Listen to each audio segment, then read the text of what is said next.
Well, I had fun. How about you? Um, well, that was definitely a Vikings-Bears game at Soldier Field. I mean, that was every other Vikings-Bears game at Soldier Field for damn near a quarter of a century. But hey, Vikings win 1913. That's about as ugly as it gets, and there's a lot to complain about. But the first thing that needs to be said is you got the win, and I, I I'll take the ugliest of ugly wins, and this was up near the top. Um, I will take that over a pretty loss. You know, I feel a lot better about this game than I do when they lost close to the Eagles or lost close to the Chiefs. Like I don't care. I want the win. I want the win. So yeah, 1913 is the final. Uh, First game without JJ. I was kind of curious what the offense was going to look like, and it looked horrible for the most part. Obviously we only got one offensive touchdown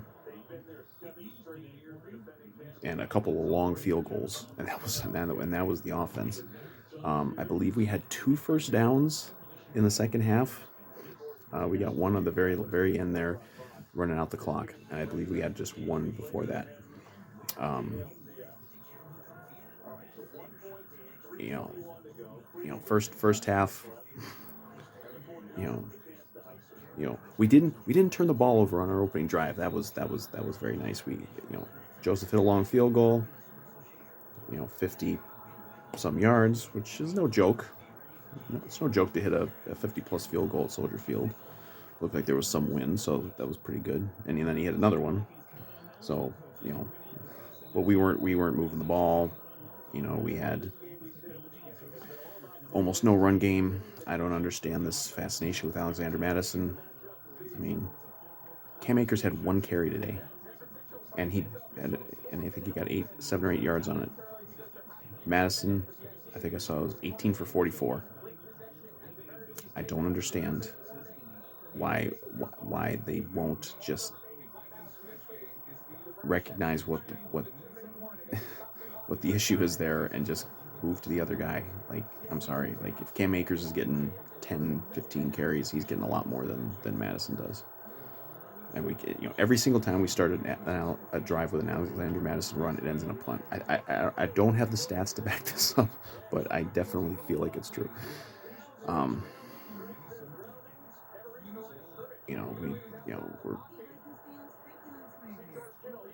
we on defense we're getting after Justin Fields really well.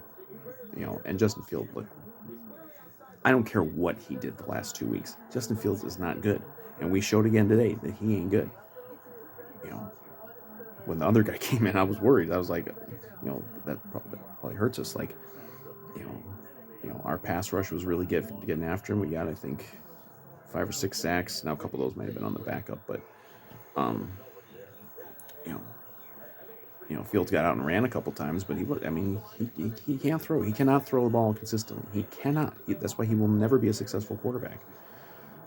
Because he can flash here and there, but he's never going to be able to consistently do anything. But we're dicking around on offense, not doing anything, and give them just enough, and they're able to tie it up. And then we have that very very bad play late in the first half where um, Kirk's just getting consumed in the pocket, and he kind of flips it backwards to Akers. And this was a bad play by Akers too, but you know Kirk should just probably eaten that, taking a sack, flips it back to you know flips it back to Akers. He kind of doesn't even bother to try to get on the ball. We lucked out; they just barely. You know, I was actually surprised they overturned that. You watch the replay, it's like, okay, he didn't get control of the ball until he touched out of bounds, but they almost never rule it that way. So we got lucky on that one, and then you know obviously we get the big swing towards the end of the half, um, where there's the play where Kirk's arm gets hit, um, I guess they ruled it a fumble. I mean, the ball didn't hit the ground, so I was kind of confused by why they called it that. But anyway, it's a turnover. They have it deep, but then we pressure Fields, and he gets picked off. Jordan Hicks makes the Willie Mays in the World Series catch, very nice catch, and use that as a spark. We go down, get a touchdown. That was to Addison, and I think that was the drive where we also got one. We finally got a nice T.J. Hawkinson catch. Boy, I'm down on him.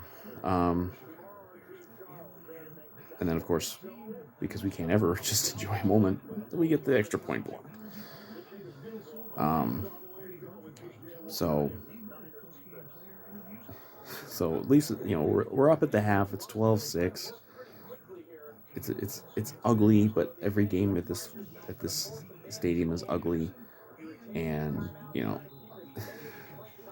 we're doing it just enough, okay.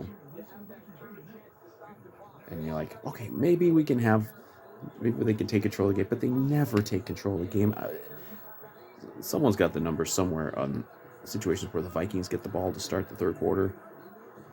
It feels like they haven't had like a touchdown drive on an opening drive in the third quarter in about 5 years. They never do it. They never do it. It's almost always a 3-and-out. Was here too.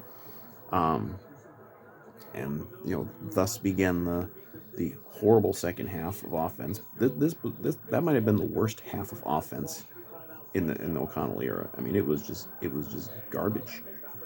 I mean, we had one where we were pinned like inside the 10 after a punt. It was just gross. And then there was that atrocious intentional grounding call on Kirk late in the game. I think it might have been on like the second to last drive, like before they were able to run the clock out. I didn't know it could be intentional grounding if it actually falls right by a receiver. That's news to me.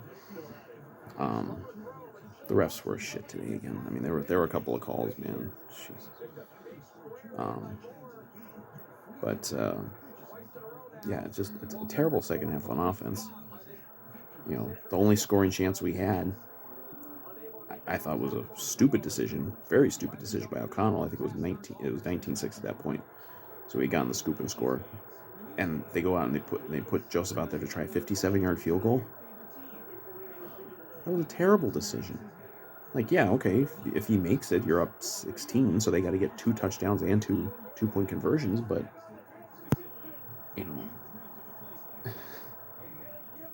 it's like just a terrible decision, and it didn't even look like it was close on the kick. But yeah, I don't know, man. KOC, like, I get we didn't have JJ, but you would think he'd be able to create some new opportunities for different guys. I mean, nobody had a good statistical game. Kirk had like 180, I think, something like that. They got a couple catches each for everybody, and like we had some drops again. KJ Osborne had a big drop. Hawkinson had a really, really big one over the middle. But it was just a nothing offensive game. I mean, when you basically don't have any offense for half of your game, no one's gonna have good numbers. I think Kirk had like 120 or 130 in just the second quarter. So that was the whole game. He got like 50 beyond that. It was unbelievable. But just like the Carolina game where we didn't have much offense in that game either, we get a big defensive touchdown. We get the Mattel comes in there, sacks the backup, or sacks the Tyson Bagent. I looked him up. College Shepherd. I've never even heard of this college before. How do you even find a guy from a college that no one's ever heard of? I've literally never heard of the College Shepherd. I guess it's in West Virginia. Okay. I guess I'll believe you. But I mean, once Fields got hurt, because Fields got hurt on a he got kind of consumed by Danielle Hunter on one of those sacks, and he hurt his hand and he was out of the game. I was worried. Like, I never heard of this other quarterback until he came into the game. But I was worried because like we seem to have Fields pretty well handled. And you bring in another guy, and who knows what this guy could be? he could be a statue. He could be a running guy. Who knows? Um, and he didn't even really do anything. We just kind of there was one drive there where we just stopped playing. We just stopped playing on defense. But before that, we get the scoop and score. Vitalis comes in, swats the ball out. Finally, we get some fumble luck. And Jordan Hicks picks it up. Hicks again. Probably the player of the game, even though he was kind of just right place at the right time on the 2 turnovers. But and then he rumbles like 50 yards, and hey, we have a 2-score lead at that point. And you think,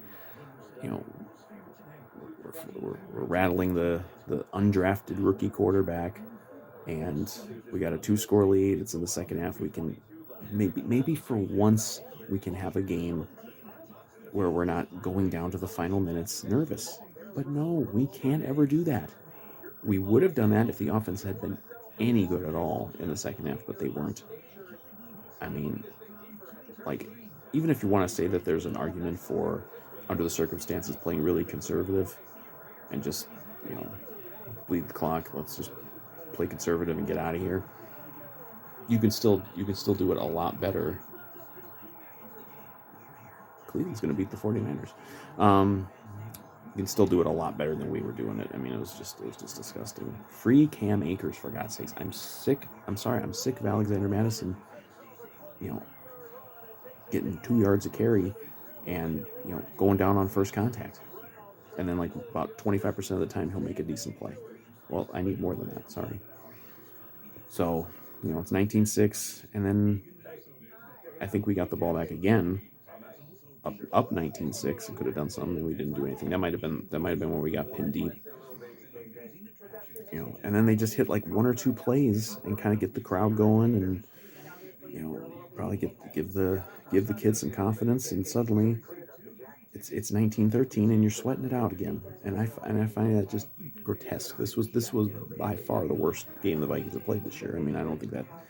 I mean, they weren't like aesthetically very pleasing in the Carolina game, but I mean, they played better overall, I think, in that game.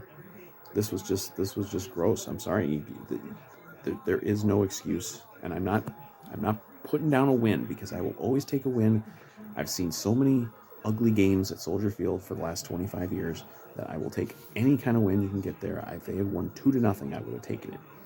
But it was still a very, very disheartening game from the offensive standpoint. I mean, the defense, okay, we gave up the one drive there to the guy, late in the game where we just weren't. We didn't seem to be doing anything on that one. We weren't covering the receivers.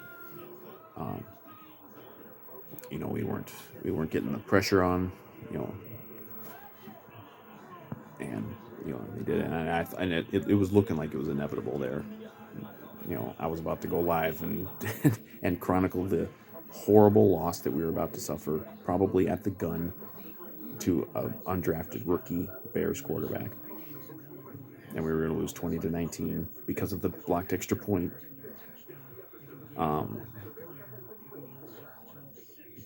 But thankfully I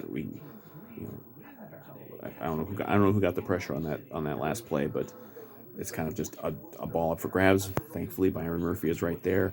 Holy shit, I thought he was going to fumble on the return. He ran it back 20 or 30 yards, and he actually did. I think he did get the ball stripped right at the end. Luckily, there were no Bears there. That would have. I mean, now you want to talk about the season from hell. That would have been the ultimate. I mean, to think you have maybe the game sealed, and they still needed a first down at that point, but you think you have the game sealed, and you're going to fumble it right back. It's like the playoff game with the Chargers and Patriots years ago, where the Chargers picked off Brady and had won the game, and no, the guy on the return of the interception fumbles it right back, and Chargers lose. But so, like, no, this is not a game that's going to change any opinions for sure. All the tank Nazis are going to keep saying the same stuff. They're all mad that we pulled this game out. you know, and it's not gonna. I don't think it's gonna change means. I mean, we got the Cleveland Browns are about to beat the 49ers with, I think, like their third string quarterback. Like, I'm sorry, I know that the Vikings look terrible today, but they've also looked good against better teams in losses. It's just, maybe that's something of playing to the level of competition, but you know we're not far from the schedule getting better, and I don't know that like there's issues with this team. There's issues today. Now we lost Marcus Davenport to something that looked like it was pretty bad. I mean, he had to be helped off the field, and then I think they carted him off from there. And obviously, he had missed games early in the season. He's had an injury history. Sucks because I mean, once he got in there a few weeks ago, it was like the pass rush was notably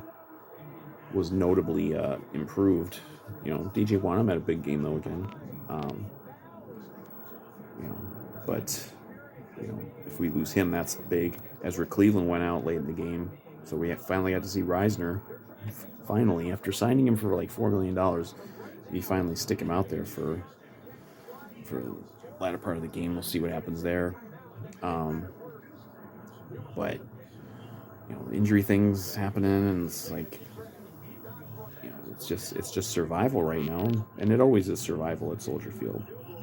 Because I think the Vikings are markedly better than the Bears, but it doesn't seem to matter at that stadium. Like, it doesn't matter. I mean, we've seen great Vikings teams go into Soldier Field and lose to terrible Bears teams. It's something about that stadium. It just turns every game into a grotesque, scrum. But they got the win. They had to get this win, because if you lose this with the 49ers looming, you could be staring at 1-6, and with the trade deadline coming up, and then maybe you do have to have some discussions. But I think you can table that now. And I'm not bragging about this win. This is not a win that I'm gonna like puff my chest out and be like strutting around. But it was a necessary win in a place that it's always hard to win. It doesn't matter what the situation. And obviously the injury thing is a concern to lose a couple more guys now. Pause it here. Let's see what happens with the Browns trying to kick a field goal here to take the lead on the 49ers, which they did. 49ers will have a chance to respond, but that will not happen probably while I'm still recording. So, but look, you can do it. The 49ers are coming here next week, and I know that they're a matchup nightmare, but I believe they've had some injuries too. I believe McCaffrey got hurt in this game. I think even Deebo Samuel got hurt in this game. So you got a shot. This is proving that you have a shot next week. And again, not a pretty win, but I'll take ugly wins anytime over pretty losses. I am the Billy Hoyle of that perspective. But you got a division win, which is always good and important. Undefeated in the division. Let's go. What else? What else happened in this game? Did I forget anything? What did I forget?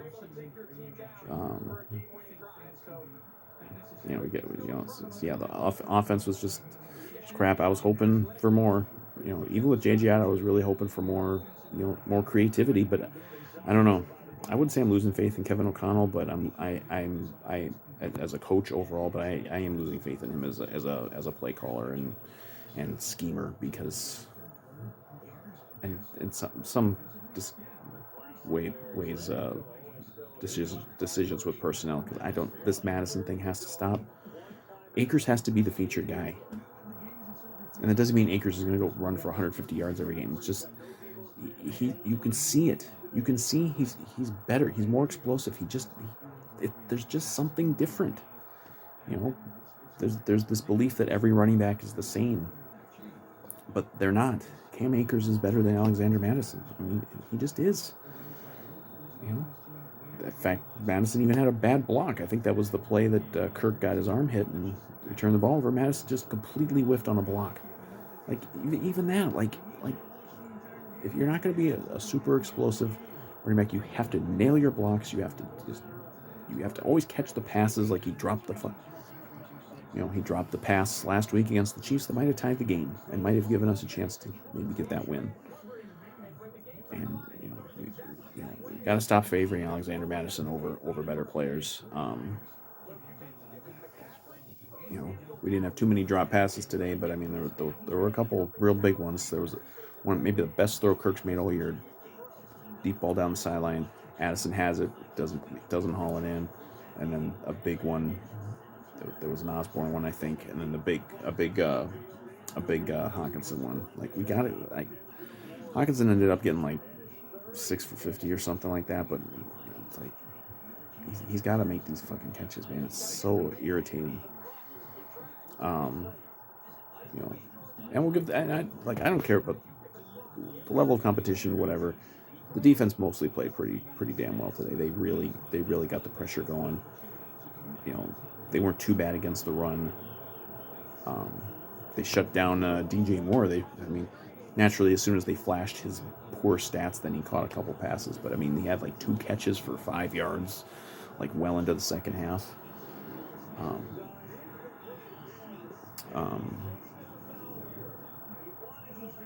And so hey, we got the win. We needed it. We got the win. We can move on and get ready for San Francisco, which is going to be a beast of a game, but it's probably the toughest game left on your schedule. I mean, Cincinnati's now kind of winning some games, so that might be really tough too. But you're staying alive, And again, we've seen the Vikings play like of the 6 games this year. This was the worst game they played, but they won. It's just the way it works sometimes. Like just survive in advance, I guess. But yeah, that's about all I got to say. I've been talking too long. This game I don't think was worth more than 20 minutes, and I want to watch and see if Brock Purdy can actually lead a. Well, it looks like Brock Purdy maybe can lead a 2-minute drill, but hopefully he won't lead anything against us next week. So let the tank Nazis be mad, and let the fake fans be mad that we dared to win a game, but I will spend the rest of my Sunday happy because the Vikings won.